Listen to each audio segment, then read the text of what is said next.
Capítulo 2 se titula Aquellas ideas nuevas. Ideas nuevas es una referencia permanente en todo el proceso de la reforma universitaria, es una referencia y está también en el manifiesto liminar, en el manifiesto que expresa el contenido de ese movimiento cordobés. Y entonces como acápite he incluido el siguiente párrafo del manifiesto liminar. Dice así: si en nombre del orden se nos quiere seguir burlando y embruteciendo, proclamamos bien alto el derecho sagrado a la insurrección. Los luchadores reformistas y quienes acompañaron aquella gesta hacen referencias habituales a las nuevas ideas. En esa fórmula aparecen distintos sentidos. La Argentina se preparaba para el centenario y se hablaba de la generación del centenario como planteo de modernización, a la vez que los sectores gobernantes alentaban la ilusión de tiempos mejores. Por otro lado, se registraba un ascenso del movimiento popular en las luchas de los trabajadores industriales o urbanos, en los reclamos campesinos y en las expectativas que se abrían sobre la democratización de un país dominado por el fraude, la corrupción y la ausencia de derechos cívicos. Un afluente de esas ideas nuevas provenía de lo que en el mundo también se vivía. Me refiero al desarrollo de las ideas socialistas. Argentina vivía la masiva llegada de inmigrantes europeos que habían protagonizado experiencias de luchas contra la ocupación extranjera en sus patrias, por ejemplo Italia, de guerras europeas y o coloniales en América, África y Asia, y luchas de clase en defensa de los intereses proletarios. A ello debe sumarse que la Argentina tenía una población castigada por las guerras, la guerra de la Triple Alianza, la conquista del desierto, la conquista del Chaco, la expulsión de sus tierras realizada violentamente contra criollos e indígenas, las masas provinciales derrotadas en la defensa de las autonomías. Desde sus inicios, el pensamiento socialista tuvo un problema que le resultó de muy difícil solución: comprender la Argentina. El socialista español que había inmigrado a Buenos Aires allá por 1864, don Bartolomé Víctor y Suárez, publicaba una hoja llamada El Artesano. En el año del asesinato de El Chacho Peñalosa, en el año 1863, publica textualmente las siguientes palabras: los prisioneros que la civilización ha hecho al Chacho deben enviarse, no trepidemos en decirlo sin ambajes, a las obras del ferrocarril en Córdoba, al terraplenaje de esa misma senda que ha de llevar la ciencia, el amor, la verdad y la luz hasta el último confín de la República Argentina. El autor quedaba alineado con el régimen oligárquico gobernante y el propio capital ferroviario inglés, adjudicándole a los vencidos, a nuestros criollos, un lugar ajeno al conocimiento y cultor del odio, la mentira y la oscuridad. Esta matriz positivista e iluminista, descalificante de lo identitario, cultural, histórico argentino, particularmente provinciano, quedará en la médula de esa corriente política. Anarquistas, comunistas y socialistas, sus ideas y actores principales tendrán un lugar en las luchas del 18 cordobés, y la referencia a las ideas nuevas los implicaba, aunque no solo a ellos, según los momentos, en distintos modos y medidas.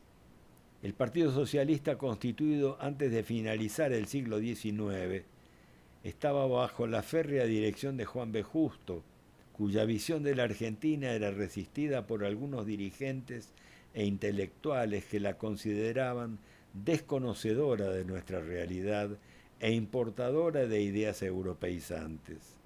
Entre ellos estaban quienes luego reencontraremos junto a Taborda, Sanguinetti o Deodoro en la Reforma cordobesa, también en la proyección americanista y antiimperialista que esa reforma cobró.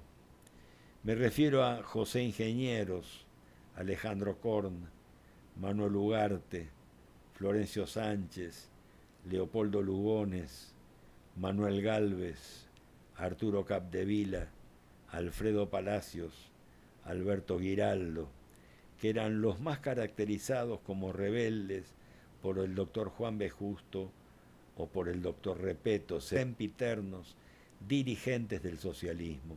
La disidencia principal giraba en torno a la cuestión nacional con un mayor peso y evidencia en las políticas provinciales.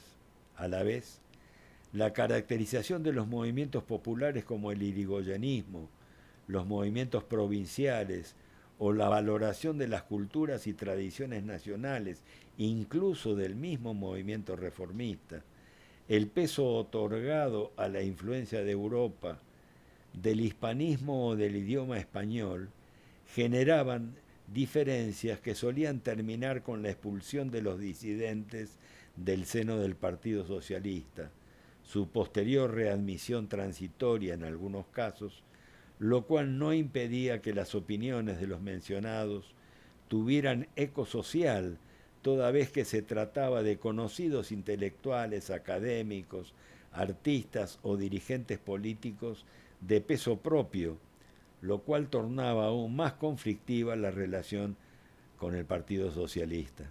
Los nombrados no conformaban una agrupación u organización interna, sino que en función de sus prestigios personales podían agrupar partidarios sin una disciplina que cristalizara organización propia.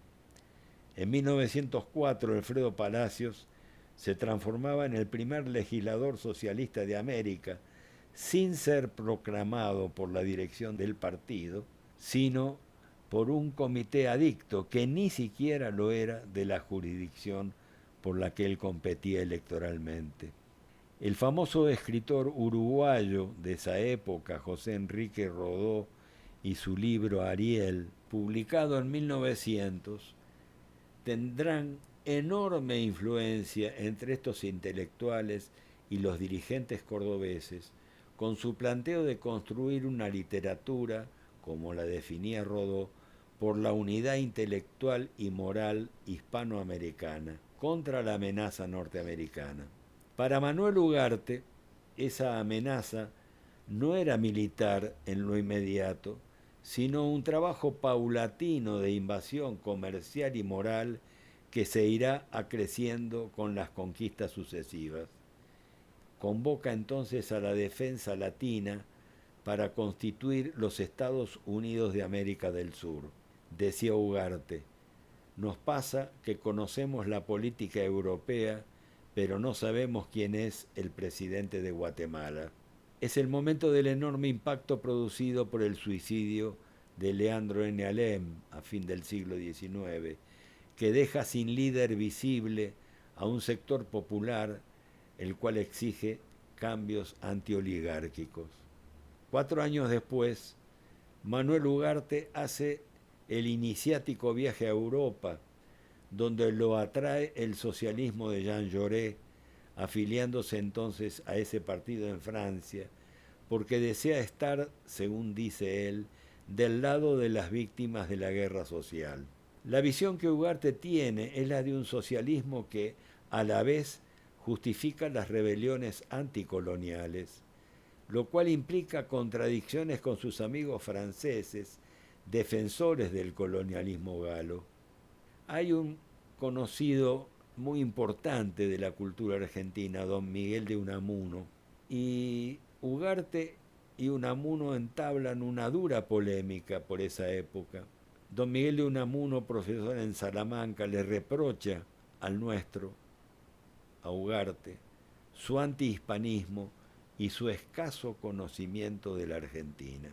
Son las épocas de la doctrina Monroe, de permanente debate en la Argentina y América, la cual en 1915 significará para Deodoro Roca que le rechacen su tesis por ocuparse indebidamente de la doctrina Monroe. Sobre ella, Manuel Ugarte, después de leerlo a Deodoro Roca, dice: la doctrina Monroe, América para los americanos, nos protege de la intromisión europea, pero a nosotros, ¿quién nos protege de Estados Unidos? José Ingenieros tomará esto mismo y le dirá, continuando con el hilo: América para los americanos se transformará en América para los norteamericanos. En Manuel Ugarte, ese respeto por la cultura nacional no excluye una descalificación de lo previo y lo existente. Luego de leer el Juan Moreira, hace una crítica demoledora y prejuiciosa de la obra, sin comprender que la forma de la misma es parte de su fondo.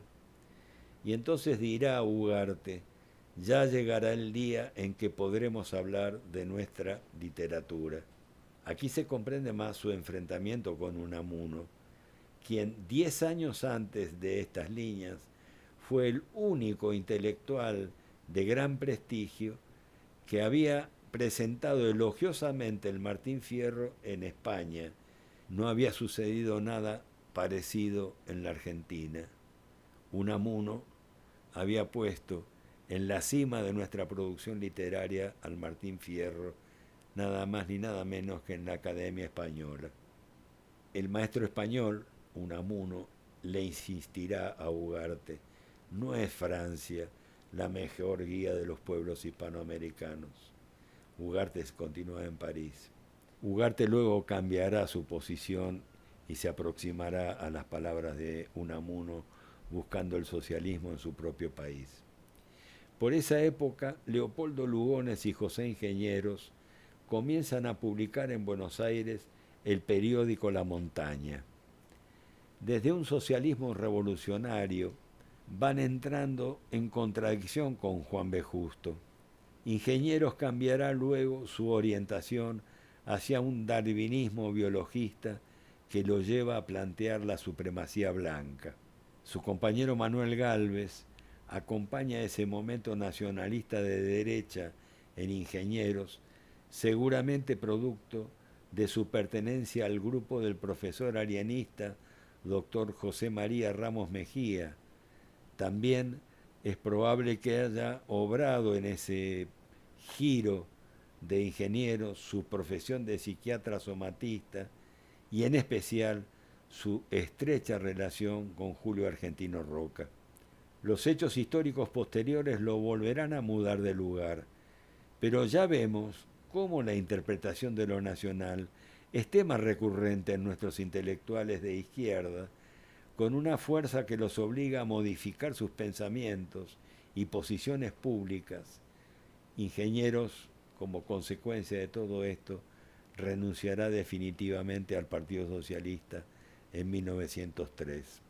Don Leopoldo Lugones, nacido en Córdoba, 2 años después de codirigir con Ingenieros La Montaña, expresa abiertamente su oposición al reformismo burgués de la dirección partidaria y provocará la primera escisión del Partido Socialista al fundar la Federación Socialista de Barracas, barrio proletario industrial de Buenos Aires por excelencia.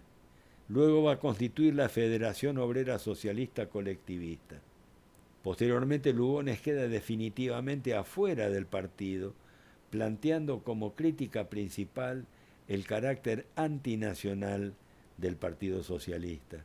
Es su tiempo de escribir y publicar 3 obras fundamentales que reflejan su pensamiento: El Imperio Jesuítico, El Payador y La Guerra Gaucha sobre la epopeya de Güemes en el Alto Perú.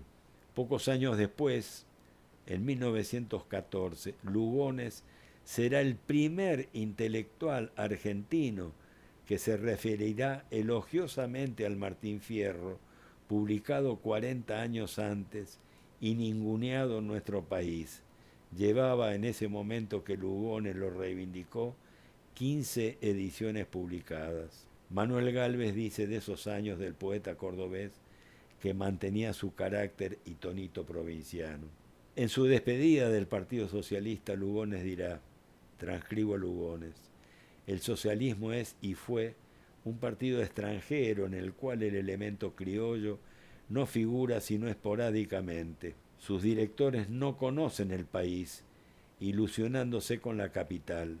El elemento criollo no respondió a la propaganda y de ello es prueba la indiferencia de las provincias. Volviendo a Manuel Ugarte, él recordará bien estos años previos al centenario. Dice Ugarte, ingenieros, Lugones y yo fuimos los primeros que dimos en Buenos Aires jerarquía intelectual a las ideas socialistas. Los escritores se refugiaban en torres de marfil e ir a la plaza pública parecía el mayor de los disparates. En Ugarte e ingenieros, la cultura y las tradiciones nacionales era algo que había que construir, no existían previamente. El europeísmo se mantenía en ellos de un modo que más allá de sus declaraciones y de muchas de sus prácticas, parecía indicarles la ausencia en nuestra historia de una producción cultural que rescatar. Muy distinta, en esa época, era la posición de Ricardo Rojas, quien rescató la cultura hispano-colonial y la posrevolucionaria como un existente fundante de nuestra propia identidad nacional. Para este educador e historiador de la cultura argentina, la versión oficial de nuestra historia era, como él decía, la pedagogía de las estatuas. Hago referencia a Alfredo Palacios, que tiene un momento interesante en esos años de los 1900, cuando al presentar su tesis doctoral sobre la miseria en la República Argentina, entra en discusión con uno de sus examinantes, uno de los profesores que juzgaba la tesis, quien le hace notar que aun siendo el proletariado industrial explotado, su condición era mejor que la del chinaje en las provincias, sometido a servidumbre. Palacios, quien por entonces tenía como referente ideológico a José Ingenieros, no acepta esta idea, creyendo en un cierto bienestar del trabajador agrario, planteando una idea pastoril que desconoce la realidad campesina de nuestro país. Al año siguiente, aún resistiendo la autoridad de Justo y Repetto, se afilia en La Plata, donde cuenta con amigos. Renunciará en 1916 y funda los centros independientes que le son adictos. El manifiesto liminar de la reforma, al cual ya nos hemos referido como una declaración de principios del movimiento de la reforma, menciona especialmente a Alfredo Palacios, es el único profesor al cual mencionan, como profesor cuyas enseñanzas desean los estudiantes reformistas. Debe mencionarse en este mismo principio de siglo la labor literaria de dos autores que buscan desde ideales libertarios interpretar con mayor éxito el país en el que viven. Son ellos Alberto Giraldo y Florencio Sánchez. Alberto Giraldo, preocupado por las problemáticas sociales de las clases explotadas, desplegará también una gran actividad contra el alcoholismo como enfermedad de los pobres. En el campo literario publicará Alma Gaucha y Cuentos Argentinos. Florencio Sánchez es uno de los dramaturgos más importantes de comienzo del siglo XX en la Argentina. En una carta que le dirige a Manuel Ugarte le pregunta, ¿no tenemos patria porque no tenemos literatura? ¿O no tenemos literatura porque no tenemos patria? En 1903 Estados Unidos invade Colombia para crear Panamá y abrir el canal. Ingenieros, Ugarte y Palacios salen a denunciar la invasión, mientras el gobierno nacional y la oposición guardan silencio. Lo mismo hará el Partido Socialista. Aquí queda planteada una premisa que recorrerá el siglo y que veremos en los jóvenes reformistas del 18, su americanismo generacional y su latinoamericanismo antiyanqui. Lo mismo sucederá al invadir Estados Unidos la isla de Cuba pocos años después. En el campo de las ideas marxistas hay un intelectual de gran formación político-filosófica que recorrió un camino enteramente original y distinto. Germán Abbe Laleman, inmigrante alemán, llega en 1868, participa de los primeros grupos socialistas, pero luego se traslada a las provincias a las que recorre, estudia, analiza y da a conocer con gran rigor científico. Se instala y vive en San Luis a partir de 1871, donde será docente, investigador y construirá su familia con una dama de raíz puntana. Participará de la Revolución Radical triunfante de 1895 contra el régimen. Pese a haber ocupado cargos importantes en el movimiento socialista, llegó a dirigir los periódicos La Vanguardia, El Socialista, El Obrero en Buenos Aires, ha sido silenciado. Sin embargo, su vida y su obra muestran que desde la izquierda hubo quienes se dedicaron a conocer e interpretar a fondo nuestra realidad. Amaron cada pedazo de tierra argentina que estudiaron y participaron de movimientos revolucionarios para construir un país justo. Laleman publicó trabajos sobre agricultura, arqueología, geofísica, el carbón en San Luis, mineralogía, climatología, y en el plano social hizo una crítica certera sobre el latifundio, la oligarquía y la ignorancia, la pobreza y la inmigración. Fue fundador de la Sociedad Científica Argentina y de la Academia Nacional de Ciencias de Córdoba, y era de trato habitual con Estanislao Ceballos y Germán Burmeister. Tuvo un debate público con José Ingenieros sobre el carácter del socialismo en la vanguardia, falleciendo en San Luis en 1910. He querido mostrar el accionar de estos protagonistas a los que reencontraremos en las luchas reformistas de la década siguiente, para entender sus ideas, sus posiciones, las diferencias que los caracterizan, su falta de articulación orgánica, su recorrido por las provincias, su necesidad de interpretar los hechos argentinos desde la izquierda, sus cambiantes abordajes de nuestra cultura y nuestras tradiciones, y los cambios ideológicos que tuvieron. Como suele suceder, hoy lo vemos nuevamente, eran intelectuales jóvenes que buscaban interpretar la sociedad en que vivían con ideas que no surgían de la realidad que pretendían transformar de raíz, lo cual no invalida sus posicionamientos, que en muchas oportunidades permitieron la difusión solidaria de luchas transformadoras con principios que hacen a nuestra propia identidad. Son trayectos personales que deben ser comprendidos en el análisis concreto de los hechos que transcurren.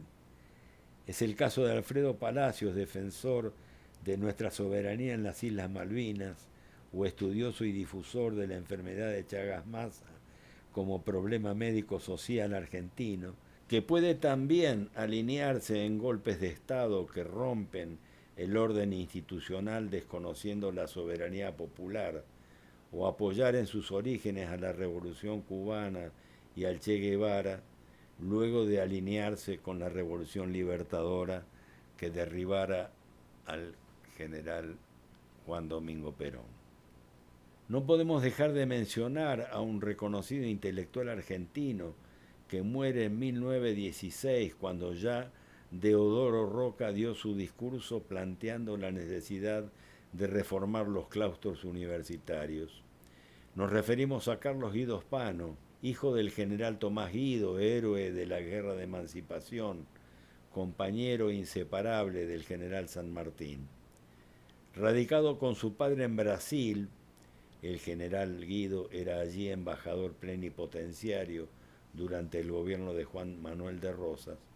A los 20 años vuelve a Buenos Aires, pese a no acordar con el gobierno de Rosas, y lo hace para enfrentar el bloqueo anglo-francés contra la Argentina. Después partirá a París junto a los obreros revolucionarios y conocerá la experiencia de las barricadas a las cuales adhiere. De ideas federales se opone a la guerra de la Triple Alianza con aquel poema Nenia, cuya primera estrofa, llora, llora, Urutaú, en las ramas del Yatay, le valdría una dura polémica con Lucio Mansilla, que apoyaba esa guerra infame. Guido Spano desplegará una gran actividad de solidaridad con México contra el colonialismo francés y con Cuba contra la agresión norteamericana. Al fin de siglo traba honda amistad con Alfredo Palacios y colabora en el diario La Patria de Manuel Ugarte. Estamos hablando de todas figuras conocidas a las cuales nos hemos referido y que van signando como una trama de relaciones y de ideas entre ellos.